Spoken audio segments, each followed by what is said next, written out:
com Emmanuel. Estudo das cartas de Paulo de Tarso, à comunidade cristã de Corinto, sob as luzes da doutrina espírita. Partícipe do Evangelho. Dona Maria acordava cedinho, varria o quintal, fazia o café. O ar se enchia de paz e alegria, tudo ela fazia cantando. Seus filhos acordavam e não entendiam. Onde a mãe achava graça na vida, tudo era tão difícil, tantas lutas. Além dos filhos, visitavam aquele lar muitos desencarnados. Olhavam atentos a Dona Maria, e suas canções matinais eram bálsamo para as feridas. Ela não sabia, nem seus filhos imaginavam, naquele simples gesto de alegria e gratidão, em verdade, um hospital de almas se erguia. Texto para análise. Não sou porventura livre, não sou apóstolo, não vi Jesus nosso Senhor, não sois minha obra no Senhor. Ainda que para outros eu não seja apóstolo, para vós, ó menos, o sou, pois o selo do meu apostolado sois vós no Senhor. Esta é a minha resposta àqueles que me acusam. Não temos o direito de comer e beber? Não temos o direito de levar conosco, nas viagens, uma mulher cristã como os outros apóstolos e os irmãos do Senhor e Cefas? Ou somente eu e Barnabé não temos o direito de ser dispensados de trabalhar? Quem vai alguma vez à guerra com seus próprios recursos? Quem planta uma vinha e não come do seu fruto? Quem apacenta um rebanho e não se alimenta do leite do rebanho? Digo isto baseado apenas em considerações humanas? Ou a lei não diz também a mesma coisa? Com efeito, na lei de Moisés está escrito: não amortecerás o boi que tritura o grão. Acaso Deus se preocupa com os bois? Não é sem dúvida por causa de nós que Ele assim fala? Sim, por causa de nós é que isso foi escrito, pois aquele que trabalha deve trabalhar com esperança, e aquele que pisa o grão deve ter a esperança de receber a sua parte. Se semeamos em vós os bens espirituais, será excessivo que colhamos os vossos bens materiais? Se outros exercem esse direito sobre vós, por que não o poderíamos nós com mais razão? Todavia, não usamos esse direito. Ao contrário, tudo suportamos, para não criar obstáculo ao Evangelho de Cristo. Não sabeis que aqueles que desempenham funções sagradas vivem dos rendimentos do templo, e aqueles que servem ao altar têm parte no que é oferecido sobre o altar? Da mesma forma, o Senhor ordenou àqueles que anunciam o Evangelho que vivam do Evangelho. Da minha parte, porém, não me valide nenhum desses direitos. Nem escreva estas coisas no intuito de reclamá-los em meu favor, antes morrer que, não. Ninguém me arrebatará esse título de glória. Anunciar o Evangelho não é título de glória para mim. É antes uma necessidade que se impõe.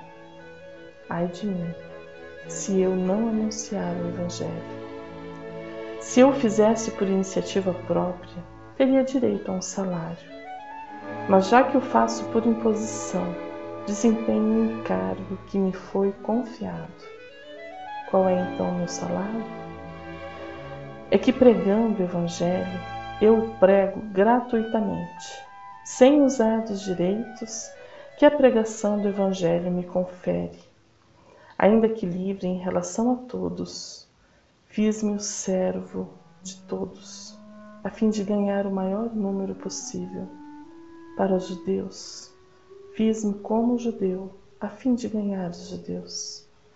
Para os que estão sujeitos à lei, fiz-me como se estivesse sujeito à lei, se bem que não esteja sujeito à lei, para ganhar aqueles que estão sujeitos à lei.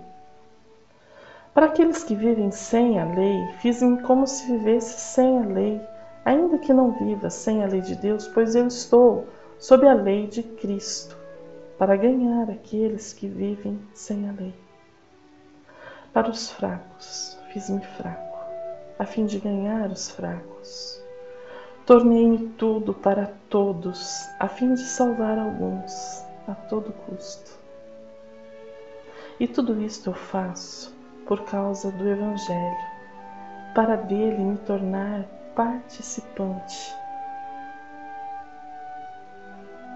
Não sabeis que aqueles que correm no estádio, correm todos, mas um só ganha o prêmio? Correi, portanto, de maneira a consegui-lo. Os atletas se abstêm de tudo, eles para ganhar uma coroa perecível, nós, porém, para ganhar uma coroa imperecível. Quanto a mim, é assim que corro, não há um incerto. É assim que pratico o pugilato, mas não como quem fere o ar. Trato duramente o meu corpo e reduzo-o à servidão, a fim de que não aconteça que, tendo proclamado a mensagem aos outros, venha eu mesmo a ser reprovado. Capítulo 9, versículos 1 a 27. O que nos distingue dos que nos cercam? Será que nos sentimos especiais, diferentes ou privilegiados? Se me considero superior, onde encontro o alicerce para este entendimento? E se me considero inferior, de igual forma, como cheguei a este pensamento? No texto anterior, no capítulo 8 da primeira carta aos Coríntios, Paulo combate este pensamento, sentimento. Fala que o conhecimento sem a caridade é uma armadilha, uma pedra que pode fazer o fraco tropeçar. Neste capítulo, ele continua esta reflexão, falando de si mesmo, dando a sua vida como exemplo, mostrando que ele mesmo possuía muitos privilégios, no entanto, sua liberdade consistia em servir. A lucidez de Paulo é algo que precisa entrar em nossas casas espíritas, nas federativas e em todos os lugares em que o Cristo e seu Evangelho de luz é divulgado. Mais uma vez, veremos que a eficácia do trabalho de Paulo não consistiu apenas em suas viagens e em seus discursos, sejam os falados ou os escritos. A eficácia de Paulo esteve alicerçada em sua vida, na transformação moral que o Cristo operou em seu coração. Ele, a cada dia, buscava viver nos caminhos trilhados por Jesus. Este texto, assim, é um momento importante de reflexão, de alerta, de retomar o caminho de verdade com Jesus. Escutemos os de Paulo com atenção. Iniciemos a análise dos trechos do capítulo 9. Não sou porventura livre, não sou apóstolo, não vi Jesus nosso Senhor, não sois minha obra no Senhor? Ainda que para outros eu não seja apóstolo, para vós, ao menos, eu sou. Pois o selo do meu apostolado sois vós, no Senhor. Esta é a minha resposta àqueles que me acusam. Não temos o direito de comer e beber, não temos o direito de levar conosco nas viagens uma mulher cristã, como os outros apóstolos e os irmãos do Senhor e Cefas? Ou somente eu e Barnabé não temos o direito de ser dispensados de trabalhar? Quem vai alguma vez à guerra com seus próprios recursos? Quem planta uma vinha e não come do seu fruto? Quem apacenta um rebanho e não se alimenta do leite do rebanho? Paulo inicia o texto falando de direitos. Vejamos o comentário de William Barclay sobre o tema. Primeiro, Paulo declara ser um apóstolo, posição que imediatamente o colocava em uma posição privilegiada, e utiliza dois argumentos para provar a veracidade do seu apostolado. Ele viu o Senhor. Várias vezes o livro dos Atos esclarece que a prova principal de um apóstolo é que é testemunha da ressurreição. Isto é de tremenda importância. A fé no Novo Testamento muito raramente é fé ou submissão a um credo. Trata-se quase sempre de fé em uma pessoa. Paulo não diz sei o que tenho crido, mas sim sei em quem tenho crido. Quando Jesus chamou os seus discípulos, não disse eu gostaria que examinassem minha filosofia, nem eu gostaria que considerassem meu sistema ético, nem ofereço-lhes uma declaração de fé que eu gostaria que discutissem. Disse sigam-me. Todo o cristianismo começa com esta relação pessoal com Jesus Cristo. Ser cristão é conhecer Cristo pessoalmente. Como disse uma vez Carlyle, ao ser eleito ministro, o que esta igreja precisa é alguém que não conheça Cristo de segunda mão. Tudo começa com esta relação pessoal. Em segundo lugar, Paulo destaca que seu ministério foi efetivo. Os próprios coríntios eram uma prova disso. Chama-os seu selo. Na antiguidade, o selo era de grande importância. Quando se enviava um carregamento de grão ou tâmaras ou coisas semelhantes, a última coisa que se fazia era selar os pacotes e sacos e caixas para demonstrar que seu conteúdo era genuinamente o que pretendia ser. Quando se realizava um testamento, este era selado com 7 selos e não era considerado legalmente válido, a não ser que fosse apresentado com os 7 selos intactos. O selo garantia a autenticidade. A igreja de Corinto garantia o apostolado de Paulo. A prova final de que um homem conhece Cristo é que pode atrair outros a Cristo. Esta é a lei, é a lógica. Adquirimos o direito de usufruir dos frutos do nosso trabalho. E isto é bem aceito no mundo em que vivemos.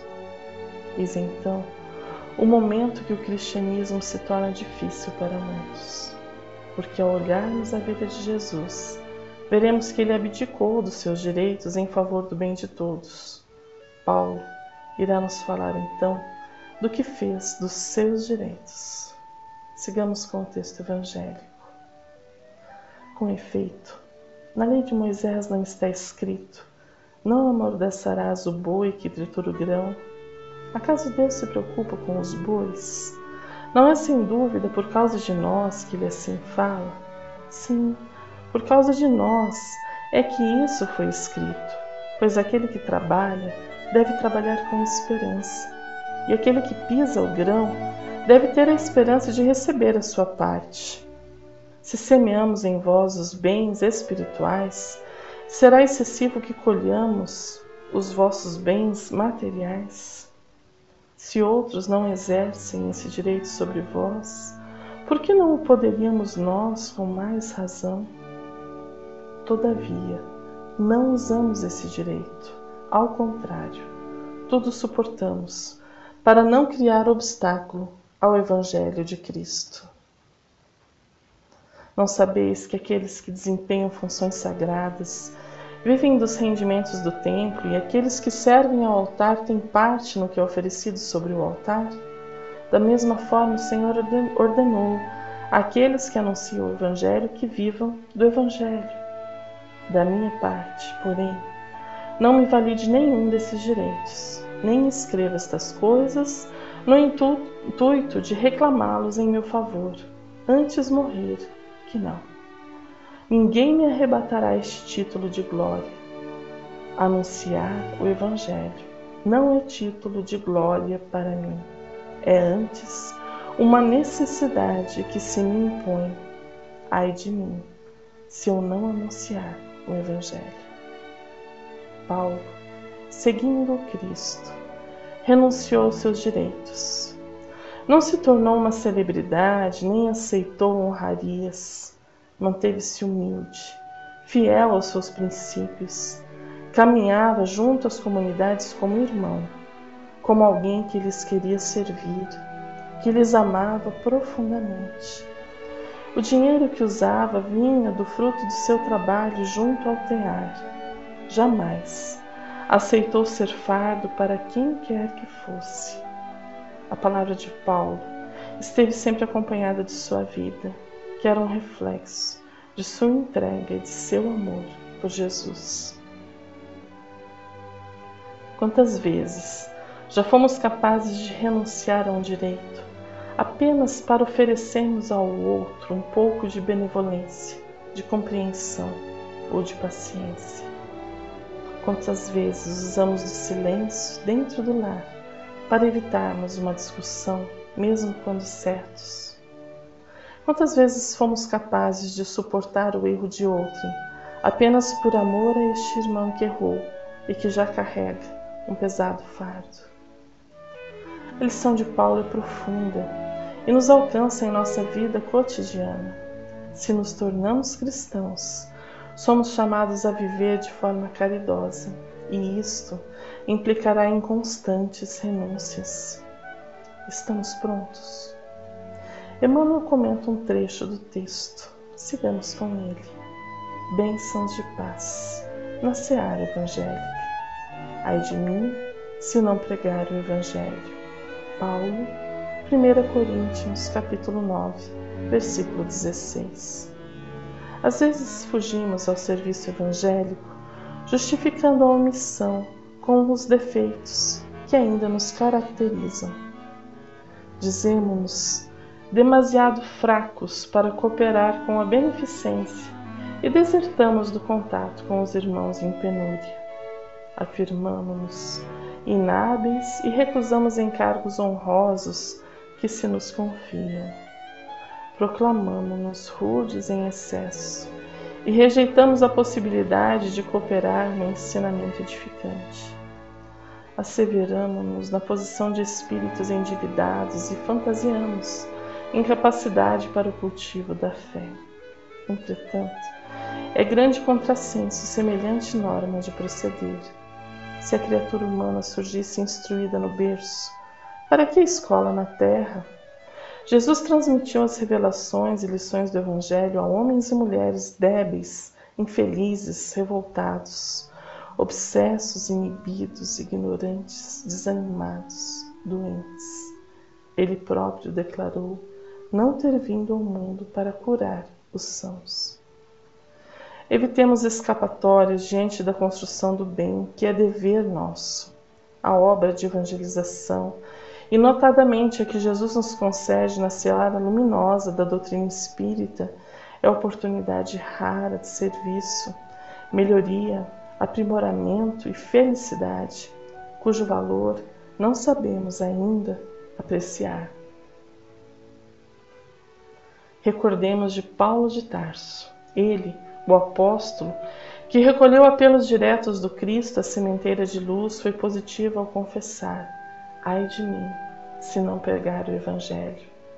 E nós, em lhe meditando o exemplo, podemos reconhecer que, se não aproveitarmos os recursos de trabalho que o Espiritismo nos oferece, permaneceremos na inferioridade em que temos vivido até hoje, se não descambarmos para coisa pior. Há quem espere ser bom para realizar algum trabalho, esquecendo-se, porém, que é justamente o trabalho na seara do Mestre que nos transforma, nos aprimora e nos permite lapidarmos o nosso mundo íntimo. Falharemos inúmeras vezes. Isto decorre de nossa imperfeição. Não obstante, se pautarmos nossa conduta pela caridade, oferecendo a todos o que gostaríamos de receber, receberemos as benesses daquele que se põe a caminhar com Jesus. Paulo sentia-se profundamente chamado a pregar o Evangelho. Não era um direito que lhe outorgava privilégios de qualquer espécie. Era uma missão, algo que se impunha em sua vida e era maior que tudo. E sua pregação era com palavras, mas sobretudo com atitudes. E isto o diferenciou dos demais. Vejamos mais um trecho do texto bíblico.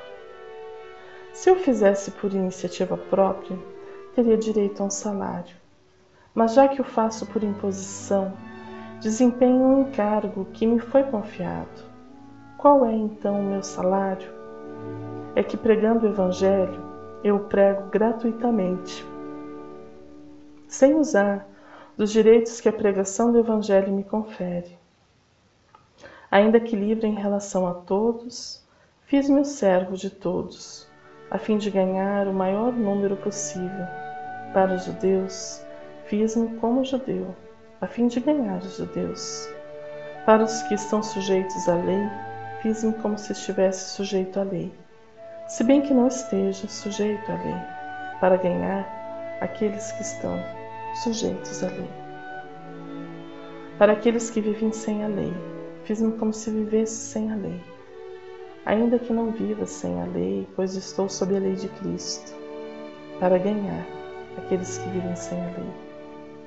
Para os fracos fiz-me fraco, a fim de ganhar os fracos. Tornei-me tudo para todos, a fim de salvar alguns a todo custo. E isto tudo eu faço por causa do Evangelho, para dele me tornar participante.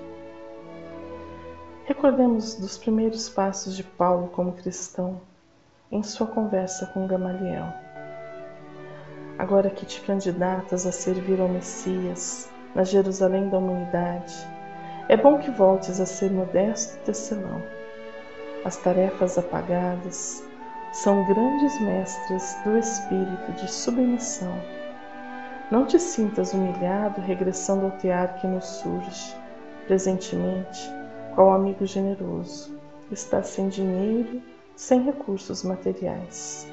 À primeira vista, considerando tua situação de realce no mundo, seria justo recorrer a parentes ou amigos. Mas não estás doente, nem envelhecido, tens a saúde e a força. Não será mais nobre convertê-las em elemento de socorro a ti mesmo? Todo trabalho honesto está selado com a bênção de Deus. Ser tecelão, depois de ter sido rabino, é para mim mais honroso que descansar sobre os títulos ilusórios, conquistados no mundo onde a maioria dos homens ignora o bem e a verdade.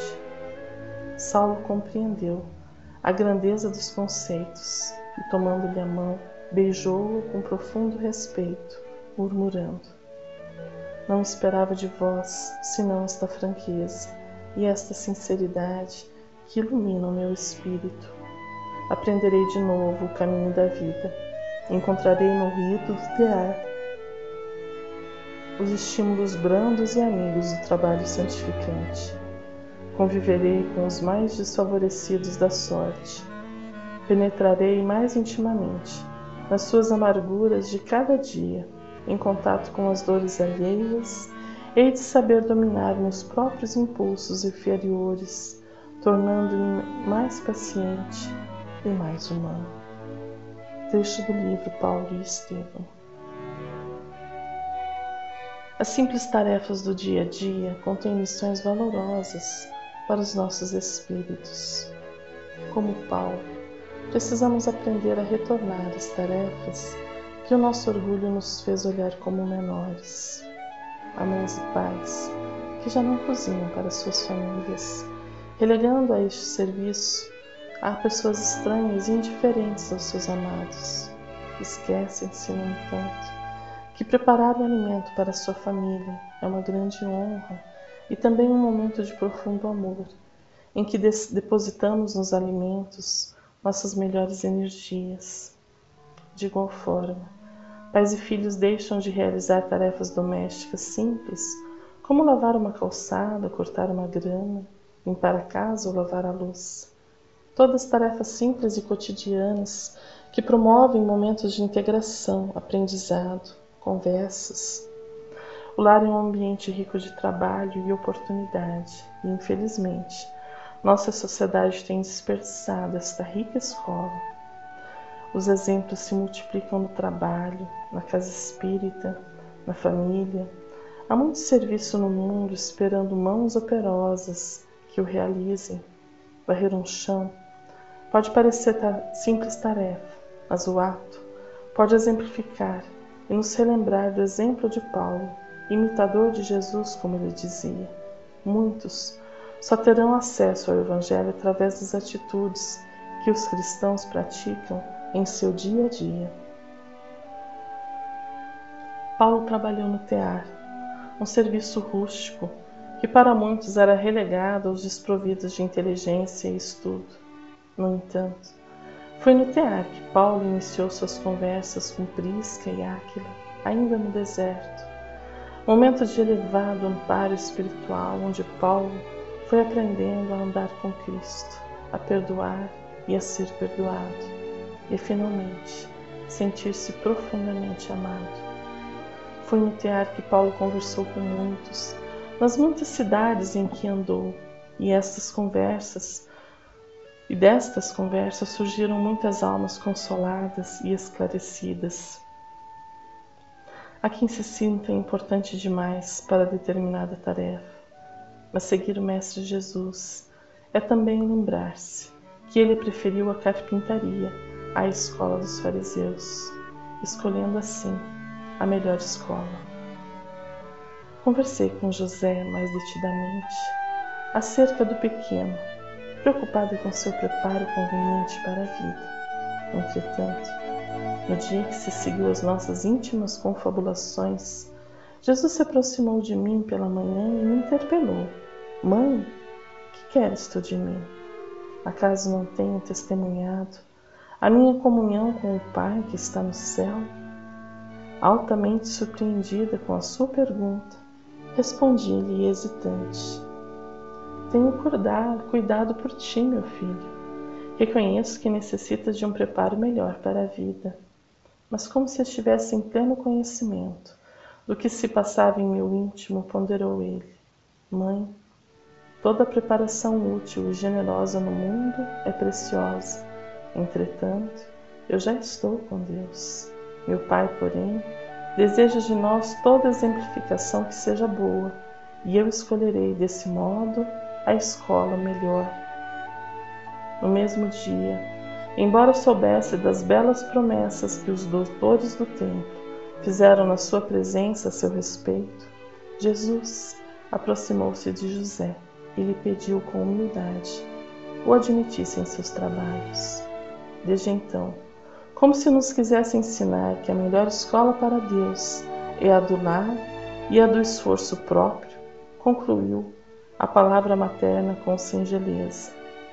Ele aperfeiçoa as madeiras da oficina, empunha o martelo e a enxó, enchendo a casa de ânimo com a sua doce alegria. Trecho do livro Boa Nova, de Humberto de Campos. Não estamos desmerecendo o trabalho intelectual, apenas relembrando que é na simplicidade que encontramos as lições que o nosso espírito necessita. E também é no lar que necessitamos dar o melhor exemplo do que realmente importa na vida. Seja onde for que Deus nos houver colocado, precisamos pautar a nossa conduta com este princípio de simplicidade e de aptidão para o serviço. Vejamos o trecho final do texto bíblico. Não sabeis que aqueles que correm no estádio correm todos, mas um só ganha o prêmio? Correi, portanto, de maneira a conseguir. Os atletas se abstêm de tudo, eles para ganhar uma coroa perecível, nós, porém, para ganhar uma coroa imperecível. Quanto a mim, é assim que corro, não ao incerto. É assim que pratico o pugilato, mas não como quem fere o ar. Trato duramente o meu corpo e reduzo-o à servidão, a fim de que não aconteça que, tendo proclamado a mensagem aos outros, venha eu mesmo a ser reprovado. Paulo compara nossa vida ao dos atletas de seu tempo. A disciplina, empenho, luta na vida de um atleta. E em nossa vida como cristãos, como agimos? Emmanuel comenta, livro Palavras de Vida Eterna, lição Açoitando o Ar. Eu, por minha parte, assim corro, não como na incerteza, de tal modo combato, não como açoitando o ar. 1 Coríntios 9:26. Definindo o trabalho intenso que lhe era peculiar na extensão do Evangelho, disse o apóstolo com inegável acerto: eu, por minha parte, assim corro, não como na incerteza, de tal modo combato, não como açoitando o ar. Hoje como ontem, milhares de aprendizes da Boa Nova gastam-se inutilmente através da vida agitada, asseverando-se em atividade do Mestre, quando apenas simbolizam números vazios nos quadros da precipitação. Possuem planos admiráveis que nunca realizam. Comentam apressados os méritos do amor, guardando lamentável indiferença para com determinados familiares que o Senhor lhes confia. Exaltam a tolerância como fator de equilíbrio no sustento da paz. Contudo, se queixam amargamente do chefe que lhes preside o serviço ou do subordinado que lhes empresta o concurso. Recebem os problemas que o mundo lhes oferece, buscando o escape mental. Expressam-se acalorados em questões de fé, alimentando dúvidas íntimas quanto à imortalidade da alma. Exigem a regeneração plena dos outros, sem cogitar de reajustamento a si mesmos. Clamam, acusam, projetam, discutem, correm, sonham. Mas visitados pela crise que afere em cada espírito os valores que acumulou em si próprio, diante da vida eterna, vacilam, desencantados, nas sombras da incerteza, e quando chamados pela morte do corpo à grande renovação, reconhecem aflitos que em verdade estiveram na carne, combatendo improficuamente, como quem passa na terra, açoitando o ar. O comentário de Emmanuel nos alcança e nos convida a revermos a nossa jornada, promovendo os ajustes necessários. Não estamos aqui a passeio. Esta vida é uma oportunidade bendita de crescermos espiritualmente, e o trabalho, o serviço, são escolas vigorosas. Não deixemos a lição escapar. A outra sala disponível para aprendizado chama-se dor e arrependimento, e quem já a frequentou sabe bem que a do trabalho é mais prazerosa. Paulo encerra o texto falando que trata seu corpo duramente, ao que muitos interpretaram de forma equivocada, acreditando que açoites e automutilações teriam a capacidade de ensinar algo de bom. Servimos-nos novamente dos valorosos comentários de Emmanuel para bem compreender este trecho final. Pão Nosso, do livro Pão Nosso, lição Governo Interno. Antes subjugo meu corpo e o reduzo à servidão, para que, pregando aos outros, eu mesmo não venha, de algum modo, a ficar reprovado. 1 Coríntios, capítulo 9, versículo 27. Efetivamente, o corpo é miniatura do universo. É imprescindível, portanto, saber governá-lo. Representação imaterial terrestre da personalidade espiritual, é razoável esteja cada um atento às suas disposições. Não é que a substância passiva haja adquirido poder superior ao da vontade humana, todavia, é imperioso reconhecer que as tendências inferiores procuram subtrair-nos o poder de domínio. Somos indispensável. Esteja cada homem em dia com o governo de si mesmo. A vida interior é de alguma sorte, assemelha-se à vida de um Estado. O espírito assume a autochefia, auxiliado por vários ministérios, quais os da reflexão, do conhecimento, da compreensão, do respeito e da ordem. As ideias diversas e simultâneas constituem apelos bons ou maus ao parlamento íntimo. Existem no fundo de cada mente extensas potencialidades de progresso e sublimação reclamando trabalho. O governador supremo, que é o espírito, no cosmos celular, redige leis benfeitoras, mas nem sempre mobiliza os órgãos fiscalizadores da própria vontade. E as zonas inferiores continuam em antigas desordens, não lhes importando os decretos renovadores que não hostilizam nem executam. Em se verificando semelhante anomalia, passa o homem a ser enigma vivo, quando não se converte num cego ou num acelerado.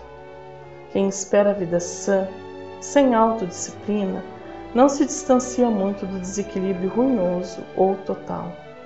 É necessário instalar um governo de nós mesmos em qualquer posição da vida. O problema fundamental é de vontade forte para conosco e de boa vontade para com os nossos irmãos. Somos senhores de nossas vidas, agentes do nosso destino. Nossas escolhas de hoje promoverão o futuro feliz ou não. Saibamos aproveitar a hora para edificar, construindo a base com cuidado, alicerçando nossas vidas no que realmente importa, em valores morais e em virtudes que o tempo aprimora. Paulo foi um exemplo inspirador. Continua conosco alertando-nos para a vida verdadeira. Saibamos aproveitar, despertando para os valores espirituais que ele nos oferece. Sua vida nos alcança, sua palavra nos toca profundamente. No entanto, o seu exemplo nos arrasta para um novo e melhor viver. Façamos assim também. Sejamos fonte de luz e de amor aos que nos cercam. Um fraterno abraço e até o próximo estudo.